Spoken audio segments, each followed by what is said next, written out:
For today's lesson, let's place ourselves in a historical time of war, in a Vienna of secession and artistic renewal. Social, political, and economic problems plague Austria, which is experiencing, however, its time of greatest creative splendor, especially its capital. To get into the context around the birth of Egon Schiele, around the time he is born, Pasteur discovers the vaccine against rabies and Röntgen the X-rays. Diesel invents his engine. The Lumiere brothers present the cinematograph, and the first edition of the Nobel Prizes is celebrated. The list of relevant characters in culture and the arts is almost endless, and in previous lessons we have already seen some of them. At Klimt, Chagall, Picasso, Klimt, Monet, Braque, Mondrian, among many others. Egon Schiele was born on June 12, 1890, in Tulln, a small town about 45 kilometers northwest of Vienna. Orphaned by 15, he was sent to live with his uncle, who luckily was very supportive of his artistic pursuit. He was always artistically gifted, and by the time he was in high school, he was encouraged by his art teacher to apply to study at the Vienna Academy of Art, and he was accepted immediately. Just as would happen to Picasso, the bone-dry academy style of the lessons bored him, although it gave him a solid technical grounding. Schiele, scandalous and eccentric from the beginning, knew and supported the motto of the secession: to each time its art, to each art its freedom. And he considered that the academy and traditional art went against this philosophy.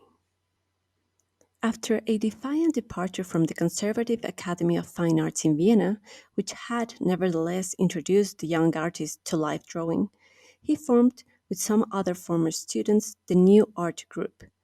The credo of this group of artists was formulated by Schiele himself. The new artist is and must necessarily be himself, a creator who must forsake the use of the historical and the time-honored, building anew from scratch, a declaration of war on the traditional academic teaching methods. Egon Schille's entry into the lively Vienna art scene before the First World War led quickly to success, with his artistic talent being widely recognized. His role model was the then already successful Gustav Klimt, whose recently finished work The Keys had been shown in 1908 and immediately purchased by the Ministry of Culture and Education. Thanks to him, the just 19-year-old Schiele was able to exhibit four works in the prestigious International Art Exhibition of 1909, alongside Henri Matisse, Pierre Bonnard, and many others. Klimt held him in high regard, introducing him to some wealthy patrons who assured him a certain financial stability, especially as a newcomer on the Viennese art scene, and in response, Schiele adopted some of his creative principles, such as accentuating the drawing with thick lines, especially when representing the naked body. In the summer of 1906, even before entering the academy, we already see his early talent in a series of notebooks that reveal his first landscapes and self portraits, as well as letters and notes sent to his adolescent loves. They are works still very far from the nudes that would make him famous, with a still romantic and naturalistic sense. But as he himself would say a few years later at the Second Universal Exhibition, no sector of life is so meager and insignificant that do not offer space for artistic aspirations. Klimt had his career well in hand when Schiele approached him to trade drawings sometime around 1907. The art student offered several sheets for one of the masters, but Klimt saw the raw potential and power of the young man's work and replied, "Why do you want to exchange with me? You draw better than I do."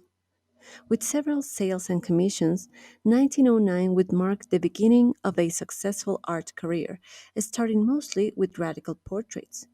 His disturbing figure paintings reflected emotional states such as anxiety, loneliness, or distress, reacting to the social tensions which electrified Vienna before the outbreak of war. As we saw in the last lesson, Klimt's exuberant ornamentation talked of soft desire and ecstasy, while Schiele mixed this with stronger emotions and more aggressive lines. Schiele's earliest works, inspired by the Art Nouveau style, were also references to the themes and compositions used by Klimt, but with greater emotional tension, with a sensuality that frequently turned into an erotic obsession. By 1910, after having separated from the new art group due to its failed exhibitions and poor success, he finally decided to work on a more personal style and concluded a letter to a friend with the phrase, "Until March, I have passed through Klimt. Today, I think I am a completely different person." The human body has been studied, of course, all throughout history, but it is at the turn of the century that artists start representing it as an object, as mass in space. Left up, we see Picasso, more interested in the drawing itself than the women, doing it with a confident, unique line. Clint, much more reserved in pencil than in his usual techniques, draws and redraws almost in discomfort, as if seeing something he shouldn't, with a woman draped in sheets and hiding from our view. Sheila's women, in contrast, are as violently objectified as possible. Young as he was, surrounded by already world famous artists such as Klimt and Picasso, he is most comfortable with the linear representation and the sheer physicality of the female nude. At the center of Egon Schiele's work is the study of the human being, the uncovering of their uncontrollable impulses and desires. He often truncates or omits fingers, feet, and faces, or as in this case, whole bodies. We see a hint of Klint's poses, but Schiele made a point of rejecting the more decorative aspect of Klimt's style, even using as a material a decaying type of paper that will leave that particular pale brown and that would not withstand its exposure to light. In his work, any hint of chiaroscuro is absent, and light is conceived exclusively as color. The way of conceiving forms and colors differs greatly from the drawing tradition he had to follow during the years of the academy.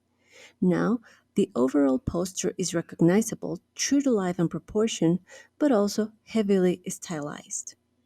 Sometimes he outlined the bodies with a white border, as if they were surrounded by an aura. For Schiele, bodies emanated light, and as he said, "I draw the light that comes from the bodies."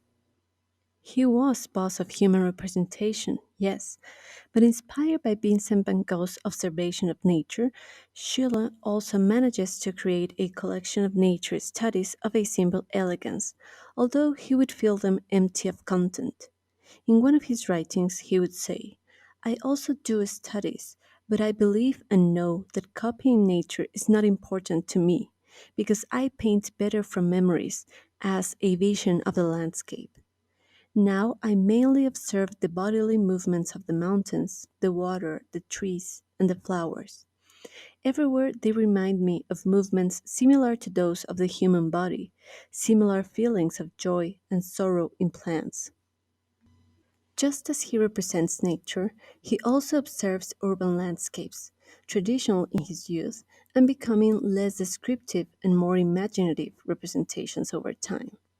He focused on the constructions of the houses, many of them from a bird's eye view, and although he made many sketches of the style, he would always say that the city did not produce any emotion. Later, Schiele's landscapes will gradually move away from simple reproduction to become those emotional landscapes at the end of his life. The figures, especially those where he represents himself, are radical and aggressive. He is and feels exposed, as if he wanted to consciously uncover the body and the soul. The bodies seem angular, bony, brutally fragmented and trimmed, trapped in bizarre contortions or spasmodic tension.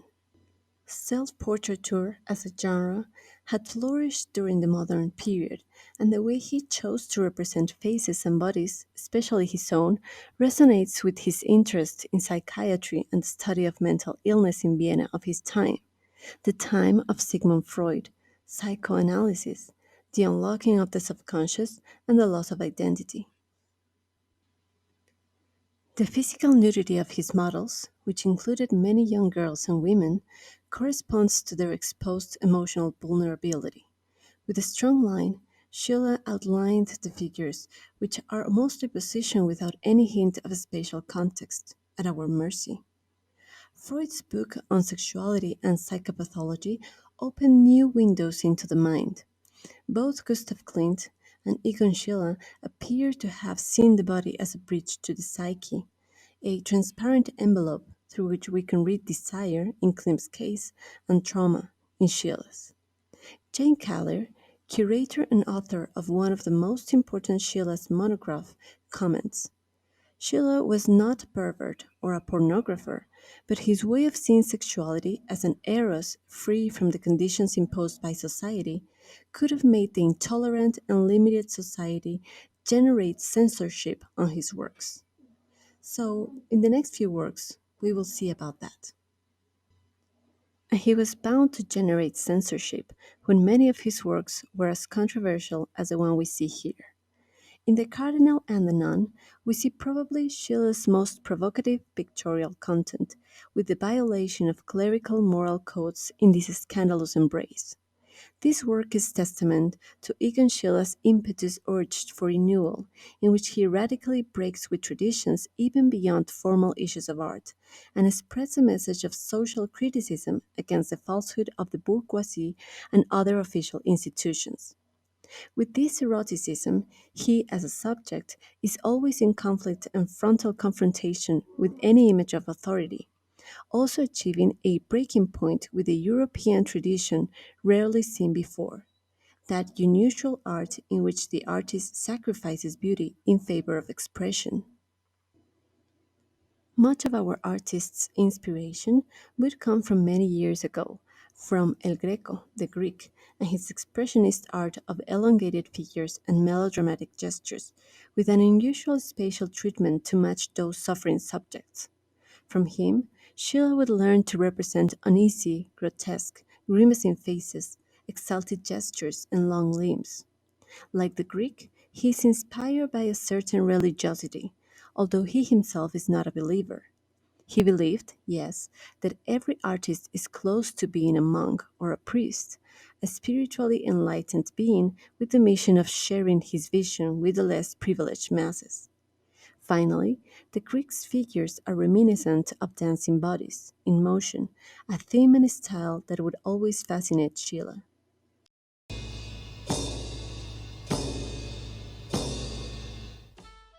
And talking about movement, let's meet one of his best friends. The dancer Muhammadu was an icon of turn of the century Viennese culture, just as Schiele himself, and with him she shared a fascination with forms of bodily expression as well as with the extreme distortion of facial expressions and gestures. Although he was primarily a linear artist, here the artist works in wash with a rather architectural combination of colors. In Moa, finally, the intense but suppressed emotions of the Viennese society had found their external form. Sheila found Moa and her actual life partner Erwin Orsen entrancing, and he admired their sense of life as a performance. It is so interesting to see an artist's style developing to its fullest, and in Schill's case, most of the vocabulary of movement that we see in most of his later works, many of them self portraits, he picked from this extravagant couple. Orson, also a mime and ethnographer, would become his friend and model, a friend from whom he would also study the dramatic and artificial expressions, convulsive movement, and the passion for the strange. In that strangeness, Orson would also show Sheila the world of the psychologically disturbed, showing him sketches and taking him to draw the patients at the Steinhoff Mental Hospital. This also reminds me of the lesson on Diane Arbus, which I recommend if you haven't seen it. These gestures and radical forms of the body would never again go unnoticed in his art, like in these couples entwined in a loveless erotic embrace. Employing colors in red, dark brown, pale yellow, and gloomy blacks, he tried to paint the pathos finding melancholy even in his scenes of supposed intimacy. This collection is characterized by a nervous line, almost neurotic, eyes that are represented as mere dots, simplified and without depth, with a hint of sadness and regret. Seeking to show the deepest repressed instincts, Sheila experiments with exhibitionism and voyeurism and does not allow the space for decoration or superfluous information. For this reason, almost none of his figures are surrounded by a background or a landscape, and the models stare intensely at us. His work always had a theoretical foundation that was based on the idea of the total work of art, an art that was not limited to the formal, but also to the spiritual representation of the model.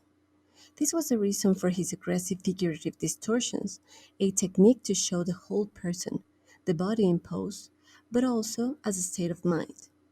In Sheila, there is a game between concealment and revelation, where the body is on many occasions no more than an ornament. Schiele, like Klimt, loved women. However, his primary subject and greatest interest was himself. He was a narcissist and obsessed with his own visceral experience of life.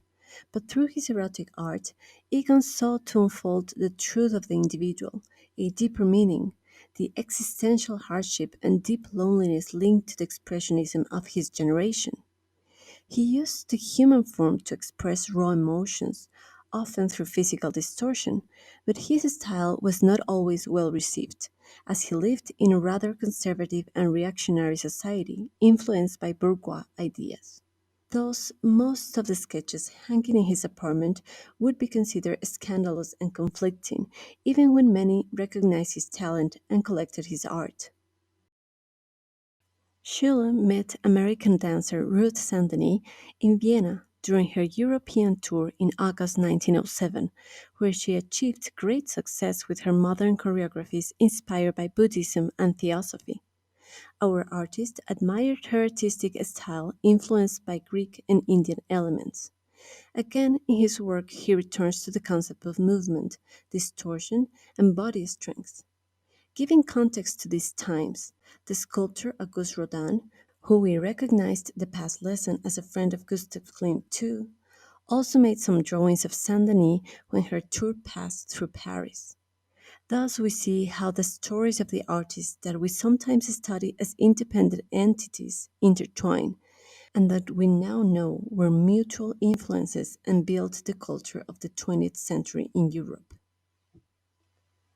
Although the female figure was less important to him than to Klimt, he constantly shows a strong, proud, and self confident women, portraits of a deep psychological analysis when drawing them. One of his most important patrons and collectors, Heinrich Benesch, would say, his drawing was something unique. The security of his hand was almost infallible. When he drew, he used to sit on a low stool, the drawing board with the sheets on his knees, resting his right hand on the base. Then he would arrange the pencil, freehand, perpendicular to the sheet, and draw his lines. After he had achieved success, Schiller suddenly felt the urge to leave the Austrian capital. He wrote, I want to get away from Vienna very soon. How ugly it is here. Everyone is deceitful and jealous of me. Former colleagues now look strangely at me. I have to see something new, and I want to investigate it. I want to taste the dark waters and trees that break. I want to see wild winds.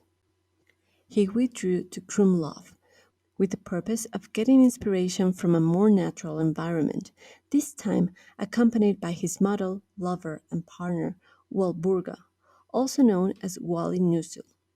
Their relationship as an unmarried couple living together and the controversial style of the artist was met with disapproval in the small town, so they moved immediately, now to Nuremberg. The delicate portrait of his lover Wally with a plant motif was confiscated as a stolen work in 1998 after being exhibited at the MoMA, as it had previously been stolen from a gallery in 1938. After an amicable agreement, the painting returned in 2010 to the Austrian Museum. It was precisely the age of his young partner, who was 17 when they began to live together, among other suspicions, that caused him to be accused of corruption of minors in 1912. And this is not a small thing. Schiele had a habit of having as models the children who came to his house, many of them orphans or from very humble origins, often portraying them naked or in obscene positions. It was in that second town, Nuremberg, that Schiele was arrested on April 1912 after being accused of abducting and abusing a 14-year-old girl. After 3 weeks of detention, the two main charges were dropped, although the child had actually spent several days in Schiele's house without her parents' knowledge. His Viennese patron, Karl Reininghaus, provided him with a lawyer, and Wally supported him fully as she believed in his innocence. Because of the diffusion of his immoral drawings of nude child models, which was considered pornographic, one of his works was burnt in trial, and the artist was finally sentenced to 3 days in prison for diffusing obscene drawings. Many of the drawings of this time and style have that sense of possession over the body of the other, with a vision without limits that will condemn it as censored art in many circles and museums even today. During his time in prison, which Schiele found both humiliating and frightening, the artist produced an impressive series of drawings. After his release, Schiele went traveling before moving with Wally into a new studio apartment in Vienna in the fall of 1912. With the help again of Gustav Klimt and with numerous exhibitions at his arrival to the city, Schiele demonstrated that the scandal had not diminished his artistic success. Nevertheless, Schiele presented himself over the following years in his self portraits as a sufferer or a fighter, or as a self sacrificing Saint Sebastian, showing himself as the victim of his own story.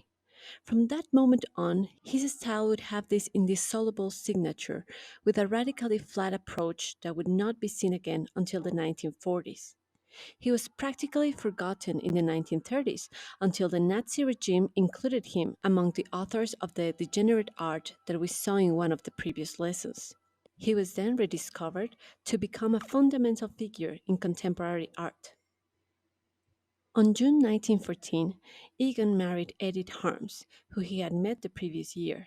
In contrast to Wally, who was an illegitimate child of humble origins, Edith was from a middle class family. He wrote to a friend, I plan to marry, favorably, maybe not with Wally, admitting openly that in considering marriage, he was also thinking of his social and financial standing. Shortly after his wedding, Schiele enlisted in the army and was initially stationed in Prague, but then returned to Vienna and was spared from fighting in the front line as he was considered a part of the country's intellectual elite. And so he was given solely administrative chores. As one of the lucky ones, he was able to continue with his artistic work and represent the hardships others were going through. Just as Klimt and Munch would, and influenced by that aura of fear and uncertainty that emanated from war, Schiller strove to recognize life's ambivalence between erotic love and death. The presence in his work of the existential anguish that the human being suffers is constant. That conflict that he illustrates with fragile figures and dark colors. After his separation from Wally Nussel, a 1915 double portrait by Schiller shows his lover in the arms of a personification of death, bearing the likeness of the artist. This may be seen as a desperate embrace, a final farewell from Wally, who would eventually die in 1917 at age 23 of scarlet fever. Egon Schille's self-portraits have often been regarded as the works of a tortured, introspective artist, although they were more of an experimentation of expressive gestures, highly studied and posed. Desperately passionate, Schiele pushed the boundaries on how the human figure is depicted. He made about 100 self-portraits, being one of the painters of the time who most analyzed his own self, exalting his ego, especially in moments of greatest difficulty. From 1910 onwards, he deformed his figure with extravagant poses and pathetic gestures, which consciously made him look old or sick. He showed himself extremely thin, with a contorted body, unruly hair, and almost theatrical postures. Depending on his state of mind, his self portraits become more naturalistic and humane or harsher and sharper. He didn't stop his artistic production even when death felt near. This last sad and premonitory work shows him as a family with his wife and unborn child, The image is of an unusual realism in him, less aggressive and with easily recognizable characters, but it shows a reality that would not be. His wife Edith, pregnant with their first child, died on October 28, 1918, at the age of 25. Just 3 days later, with just 28, he fell to the Spanish flu too, which claimed more victims than the recently ended First World War.